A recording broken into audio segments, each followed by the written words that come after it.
sea que están 17 años. Y entonces, pues eso, las misas eran todas cantadas, pero en latín, o ya no, o ya en castellano ya, cualquiera el secretario, cualquiera.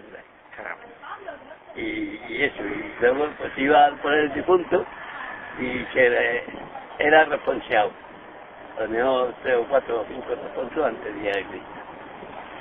Y ya, que no entraba entonces sentado en la iglesia, entonces, al portal de la iglesia, que eran 3 clases de infierno.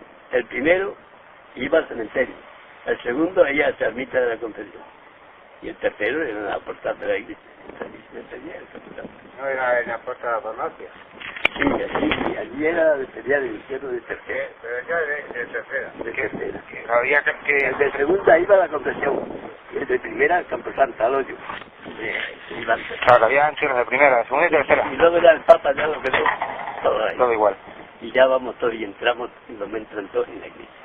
Que el niño se canta, pues ya en castellano, ya hoy. En fin, ya no hay ese responsable y esa cosa. A lo mejor luego, si un enfermo se estaba grave, que se iba a morir a las 2 o las 3 de la mañana, pues se tuvo un sacerdote que aquí a esa hora íbamos a dar un beático allí a un enfermo. Ya le dije, hombre, don Manuel, esto ya es que andar a todo el pueblo, y a mí, por ejemplo, yo qué.